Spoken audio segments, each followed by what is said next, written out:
named it as a circuit breaker in highly loaded systems, and basically it will be related with microservices. And let's just say a couple words what are microservices. So why microservices are so popular? It's just because we managed to build a highly decoupled systems. That approach is very flexible and used in many different industries like medicine, multimedia, online shops, of course, in Netflix, which was one of the most like huge uh, provider of the microservices, and AWS also have thousands of microservices.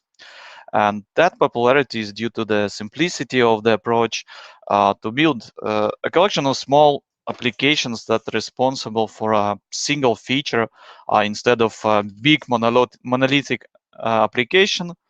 So it's like one of the benefits. Also, microservices are communicate through the protocols with standardized messages, and there are all microservices could be built in different languages, Java, .NET, Node.js, and etc.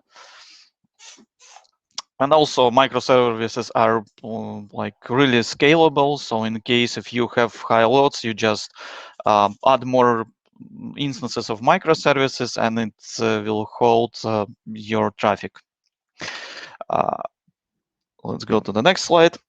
So to build the microservices systems, you need first of all think about how this system will should fail by design, because in case of some failures will appear inside one of the services, at the end it can be like cascadic failure for the whole system. So which stability will crack due to the that failures. And to avoid that situation, you should design your architecture in a way that when some microservices will fail, and you should like wait when your microservices will fail and become unavailable, the whole system still will work, and the end user will not have a negative experience with your uh, platform. So let's go to the next one. So, and what if one of the services will stop working because of high load or whatever happens? Some errors appeared. So at the end, it could end with longer response time, with some errors in response, and at the end, worse user experience or partial data for the users. And basically, let's imagine that situation when one of our microservices will stuck with some job, processing with some requests, and starts to return the slower response. And if in that time we will keep requesting that microservices, it will stop working at the end. And expectedly that the end user will experience all these negative things like slower response, partial data, and whatever, and even messages in stack trace.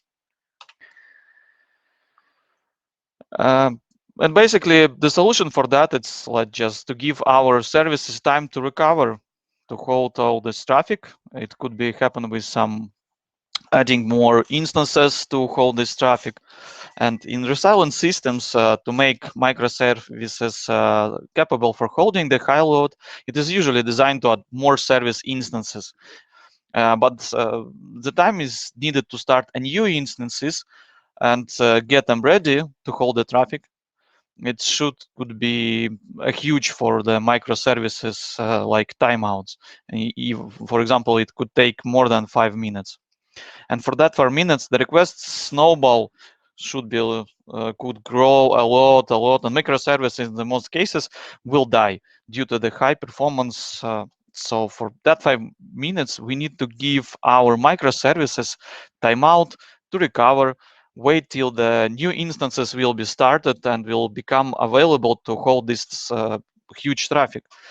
But to resolve that issue, we need to answer a lot of questions to design a working solution. The best option to do that is to use circuit breaker pattern. How to do that but question it's like how to do it in a smart way. How long we need to not call the service? Do we need a separate service for monitoring? What do we need to return if the service is down? So all these things need to be like thought before you start building your microservice systems. And let's talk about how does the circuit breaker works. And basically this is the whole diagram. And let's go to discuss it. And I just a couple of words that this pattern idea came from the approach of the circuit breaker in electric systems, and the whole flow of the circuit breaker is related with states when circuit is open, closed, and half open. So let's go to the first step. So when the circuit is closed, we are counting our success and failed calls to our dependencies. And based on the threshold, we are deciding what we need to do. Should we keep our circuit breaker closed and everything works as before? And like basically our system is working in the usual workload system. But in case if our amount of the failed request count is more than or equals to some threshold, it could be designed in different ways, in like in timeout, in amount of the requests, in percent stage. There are like different ways to modify it. In case we have reached this threshold, the whole circuit goes to the open state and all requests stop to bother our problematic services, problematic dependencies. And in that time, all the calls which are made from our like external service, which is like bothering other one, are failing immediately. They are not go to the directly to our service, and they just return, for example, cached response, or it's redirect traffic to other services which has similar functionality or feature or can cover this one. So basically it's up to us to how to define these steps. But in that time, we don't have a big delay due to these problems to the end user response.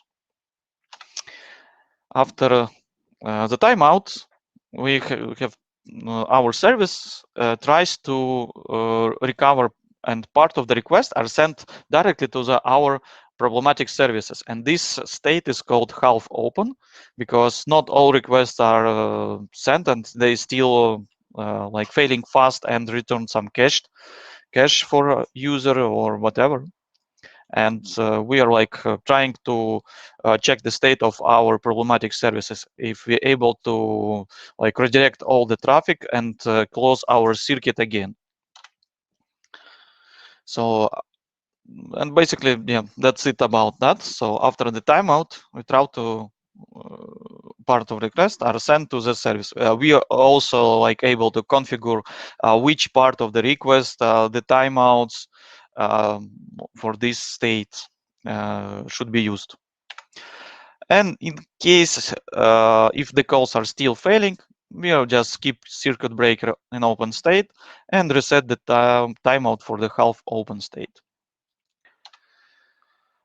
But in case if calls are successful, we are just resetting our circuit breaker and turn it in a closed state, and basically we are returning to the first step where we are just counting the success and failed calls and waiting if something wrong will happen with our dependencies.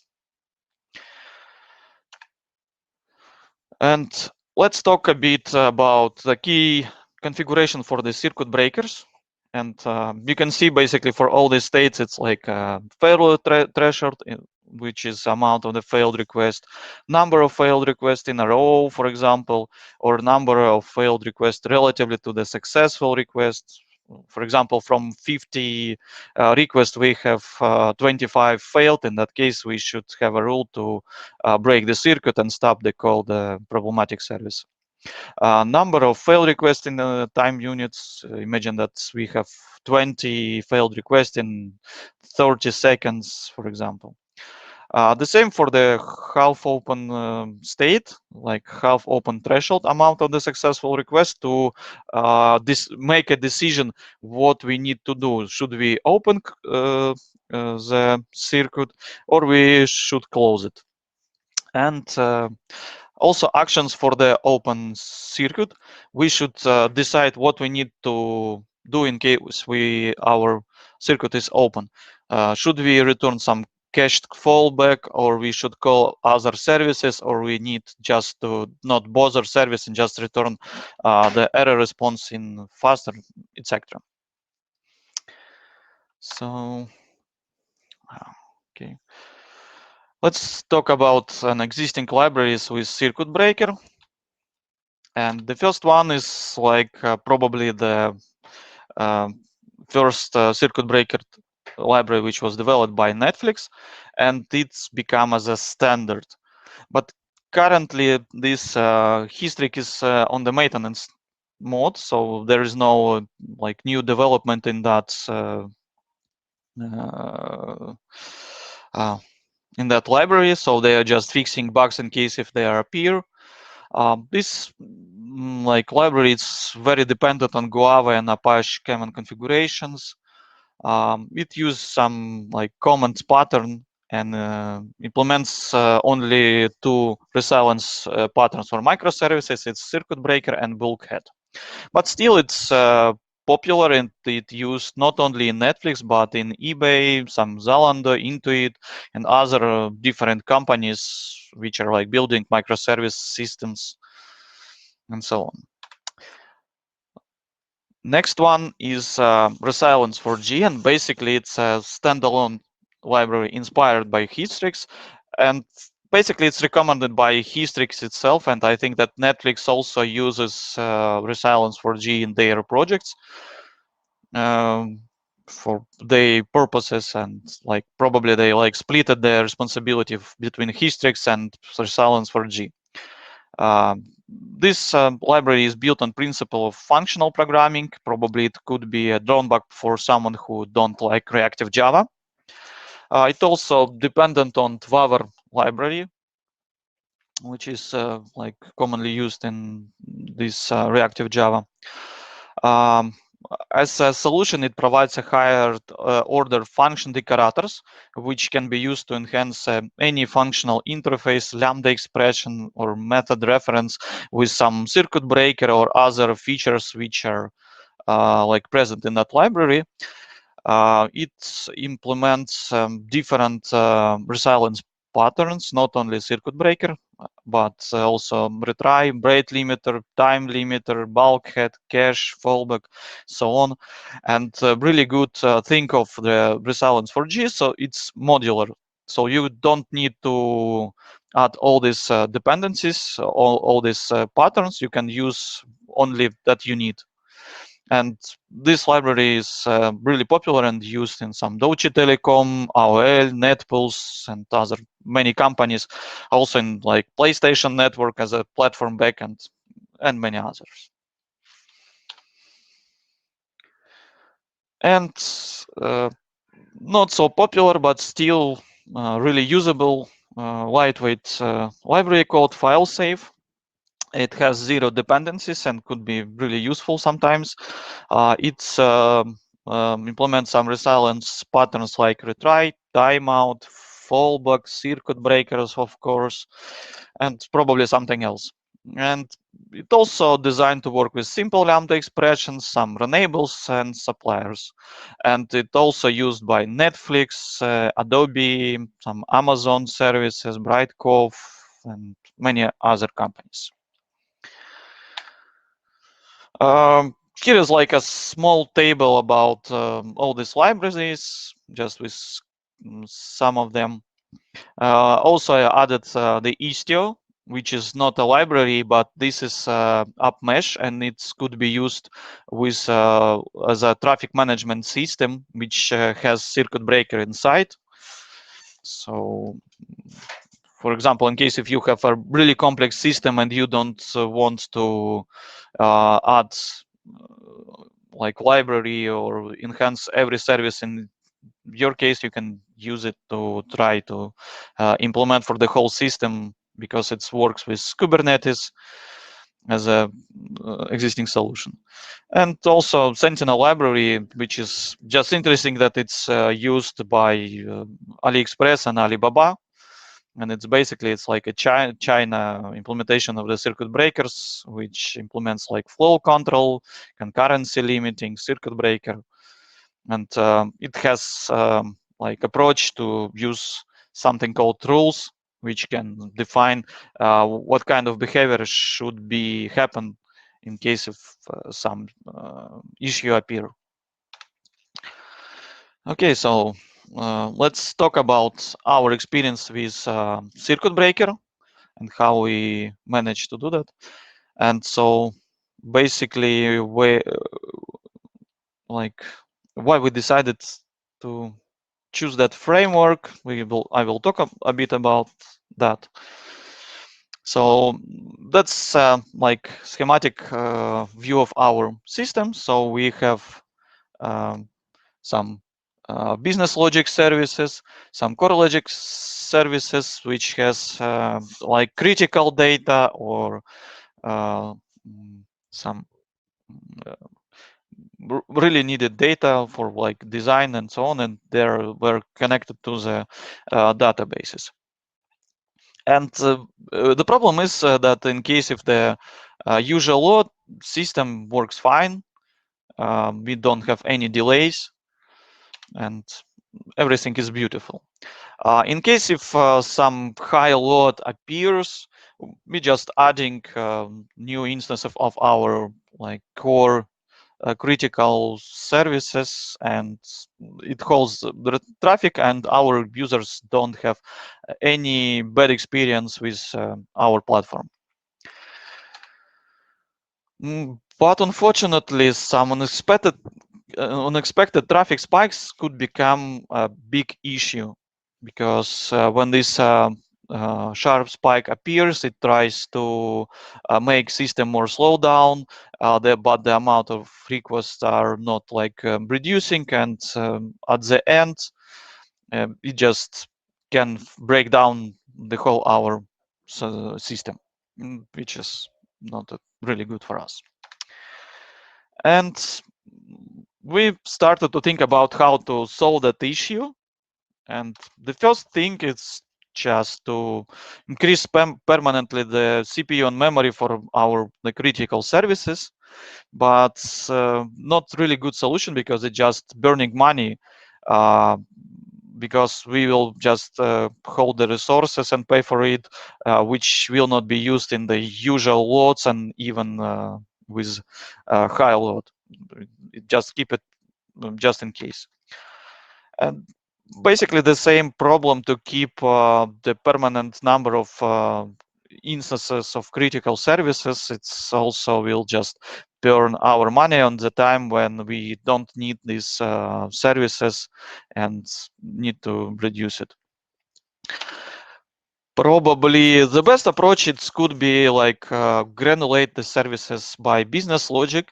So we should like separate everything by logic to the services, but still we need to spend money for developers, testers, DevOps persons, and management, and it could take a lot of sprints, and someone needs to decide which logic needs to go to the service, how to separate it correctly, and yeah, basically not the best solution. And we found that the most effective for us and efficient way is just create a custom asynchronous REST client library with circuit breaker and embed it into existing work services, which has like big impact on the services which are like our core services with really which are really critical. And basically it's just we have one drop wizard service which has this REST asynchronous REST client library, and the second one which is like usual services, and So and for our system, it's a really good solution because we added it only on the places where we need it, and we don't need to add it somewhere else or to all our services. And during the development, we used the Resilience 4G circuit breaker model, and because Resilience 4G was a successor of Hystrix, and we had almost the same problems as Netflix has, so we decided that it's really good. And also it's quite popular, well known, has a good documentation. For caching our request, we used Guava cache because it's flexible, powerful caching features, and already we had it in some our services, so it was like really tested compatibility with our system. Also, we used a synchronous HTTP client, which was like easy to use and also already used and tested on our system. And faster XML JSON also as a best JSON parser for Java, and which is already used in our services. So basically, we used everything from our previous experience, just enhances with Resilience 4G circuit breaker module. And basically, we tried to solve by implementing the circuit breaker. We decided to make some anonymous calls for users who is not logged in our systems to make their experience better. Because in case if we have delay for that users, they just see some like black screens or some errors or something is wrong, and we are like losing our users. We also decrease the amount of user calls which can influence our on the registered users experience. So in case we have a big amount of anonymous user, it still can influence other users who like paid for our services. So probably that's need to be solved as soon as possible. And also we wanted to decrease the load on the core services and DBs in case of sharp spikes of traffic. And during the implementation, we learned some really interesting lessons. First of all, we need to separate our metrics and health check data from the cache, and we should not cache it because we did it in a wrong way firstly, and because of that we had like healthy states for our services when the dependencies were totally died. So that was our mistake, and we like separated to the like different types of calls without circuit breakers and cache. um, Also, we found that we don't need to cache all of the user calls because it's increased our memory leaks. So we don't need to cache everything for every user because there could be millions or milliards, and we will like pay too much money for like memory and resources. Also, we faced with some issues with testing because first of all, in case if you have a totally configured system for testing, so you have test one, which has checked the flow from the like user perspective till the databases and check to the end user response. But the second time when some other test will be called, um, it could have some delays in between services, and the cached response could be used in that case and return to the like caller, and it will break the test and makes it really annoying. And basically the same appears with the mocked environment, because in case if the mocked response will be cached, it still will be returned wrongly for the not the appropriate test. And basically, so actions that we did, we just built our custom REST client library with circuit breaker and find out that it was really cheap and then rebuild all microservices from drop wizard to, for example, Spring Boot, and make it more compatible with that. We minimized end-to-end testing and dependency on that, because we don't need to like cover all the scenarios with all possible variations. So we minimized our testing for end-to-end. We built our circuit breaker with ability to switch off for like unit testing. So our unit tests are just checking the features. And for integration testing, we did the same. So when our artifacts are in our building, we are testing it without circuit breakers. We also learned that we don't need to cache all data which came for our like users. So, and we don't need to cache the monitoring information about the services. So all this information should be used without caching and probably without the circuit breaker, just to keep the whole system more stable and like has a reliable state about that. And after all of that, we have like some directions for further improvements.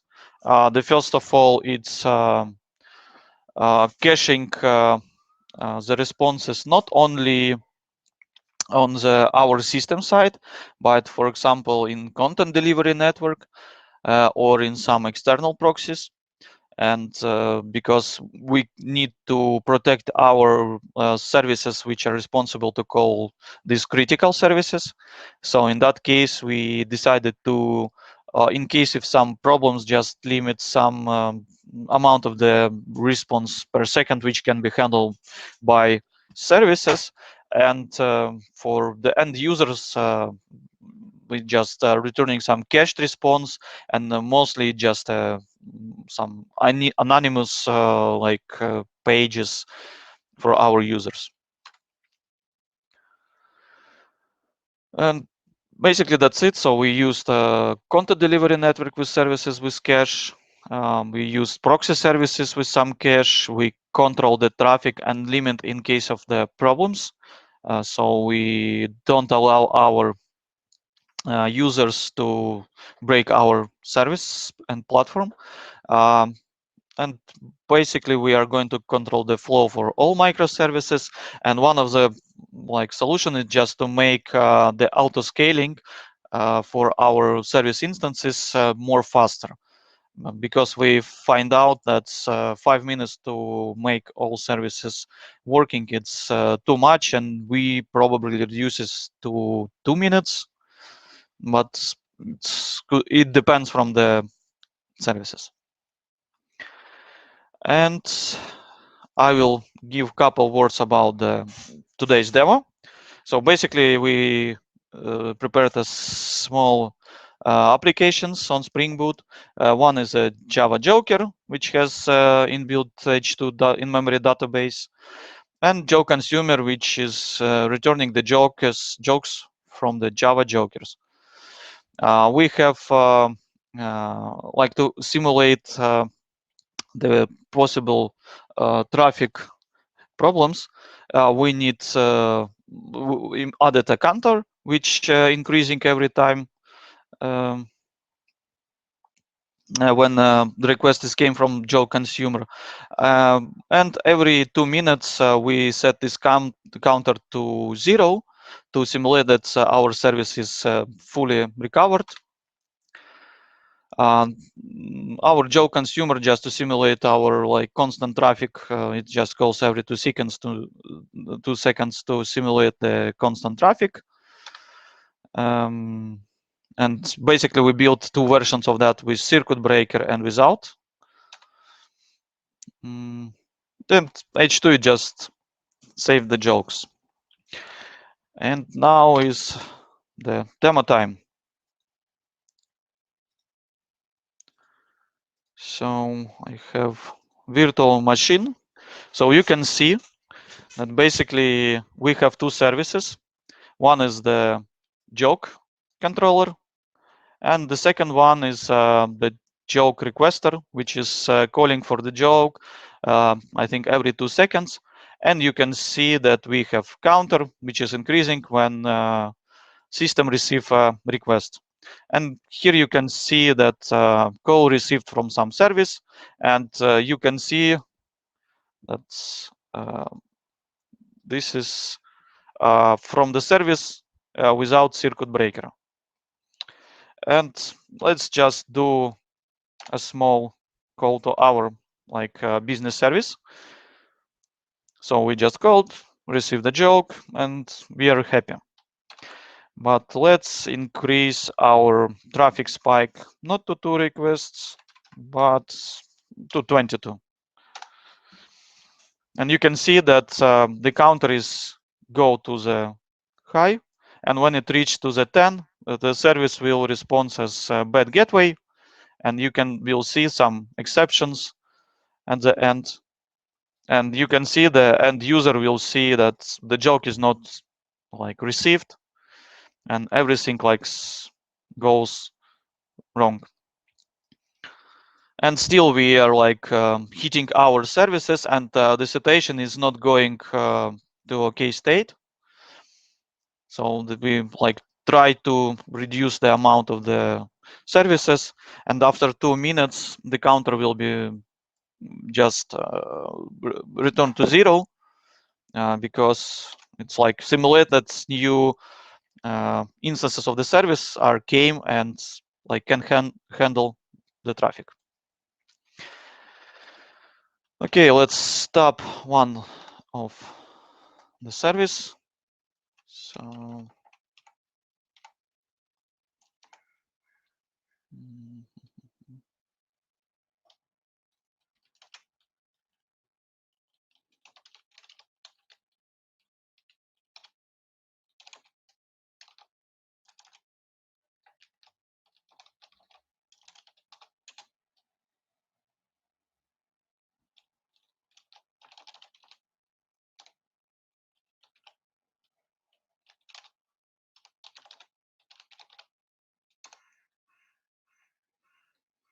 and let's start our Java joke consumer with circuit breaker.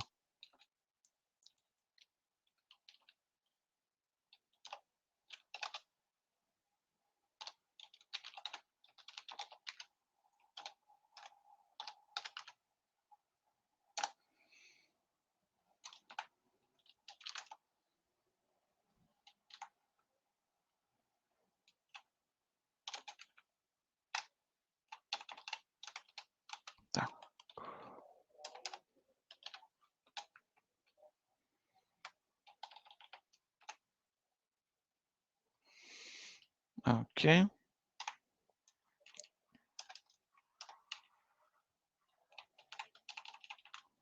So currently, you can see that our Java Joker in the steady state, and everything works fine. The counter is go to the 2.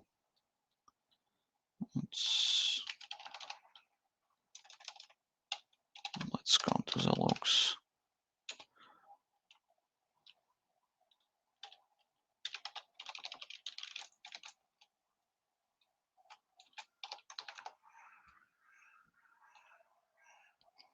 Now you can see that our counter is cleared.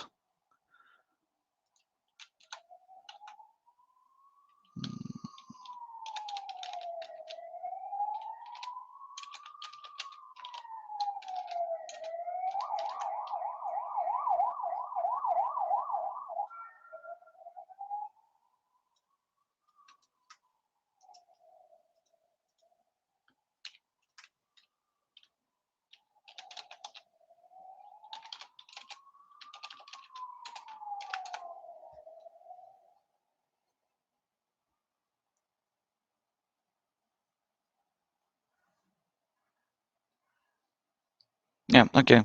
So now it's start working. Yeah, and basically it does the same approach. So it's just code for the joke, return some joke, and that's it. And for our service, which is returning joke, everything is not changed. It just code and that's it.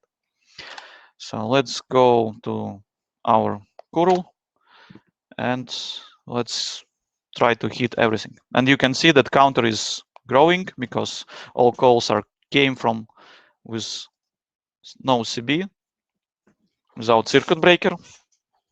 Now counter is reached to that one, but for the end user, nothing is changed.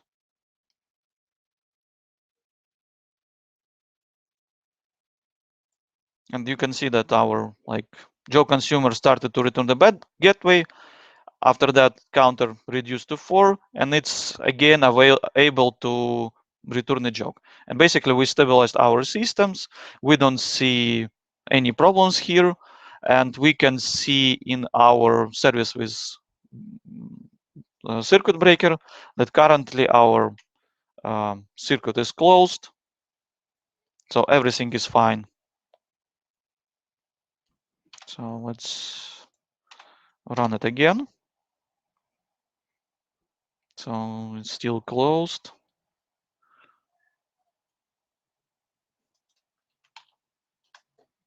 Still closed. So it's still counter is 11. Okay, circuit is open.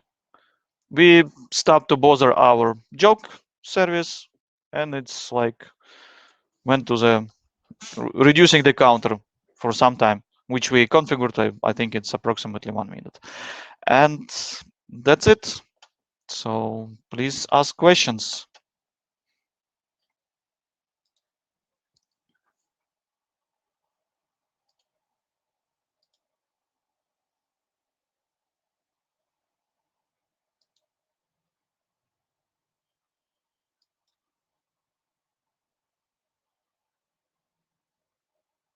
Okay, I see questions.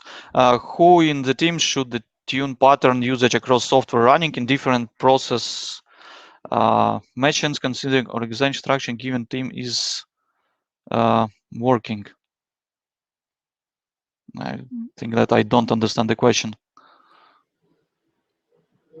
But basically, it's product owners mostly. They're deciding which configuration. It also came from the testing, performance testing, the usage on the prod, and so on. It's basically came from experience.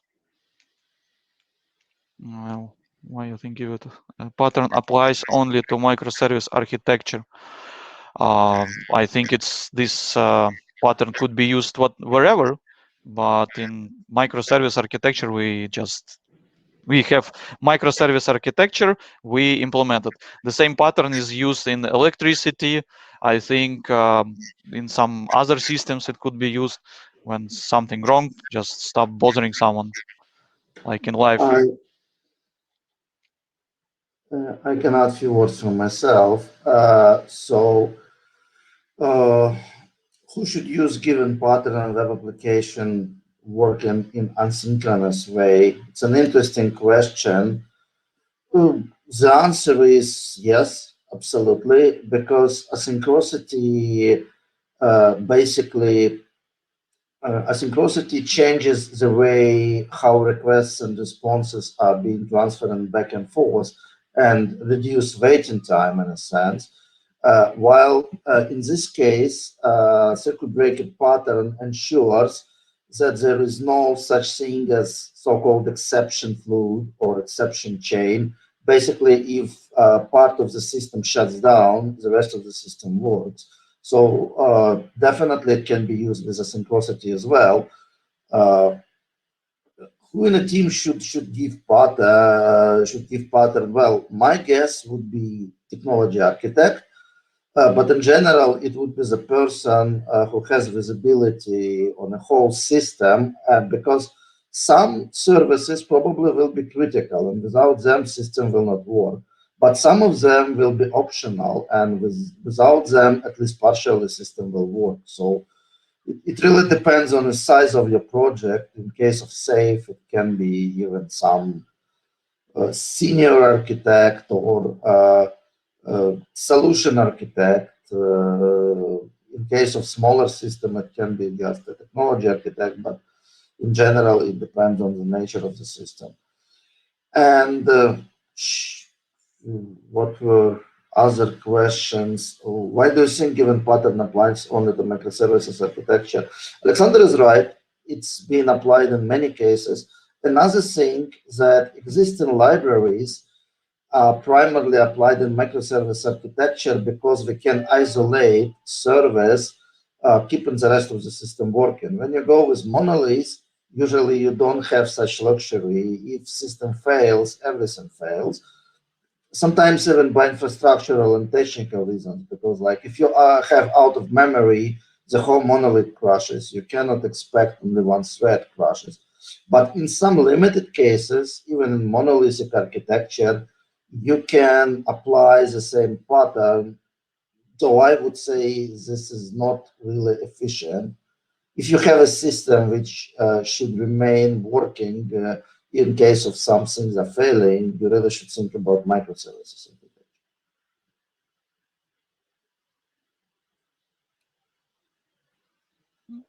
And about the asynchronous call, I mentioned that we implemented the asynchronous library. So all these calls are like made asynchronous, and all these libraries are like configured to hold the asynchronous calls. So it's like not a problem for that.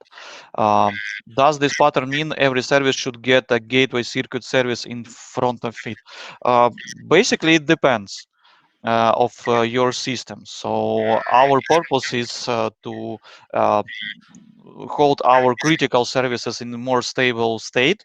But in case if you, for example, have a different flows which don't have such problem and have approximately one service from business layer which hits another service from core layer, then probably in that case you need to like think about not use this pattern because you have a one direct flow. But in case if you have like many calls from different business services, then you should think about which calls are like more critical for the users, which can be like cut, which can be cached, whatever. For what kind of the web application this cannot be used as a solution? Mm, it's hard to say because we implemented this solution only for services which just return get data, but probably for some transactional related microservices, it could be a problem, and probably you should use a different pattern like retries or something else. I would add to that that it's not about the kind of application, it's about of presence of critical and optional services. If your application consists of purely critical services, and even if one piece is not working and nothing is working, then obviously circuit breaker will not help you. Also, if your servers are not auto-recoverable, so they cannot recover from crashes, it's also useless to you because circuit breaker will just keep your system working, but it will never recover. For effective use, these two conditions should be met. Services should be auto-recoverable, which is usually the case in Kubernetes or other system with self-healing ability. And the second thing that you should have critical and optional services, and part of your application should still be useful, even if another part is not working.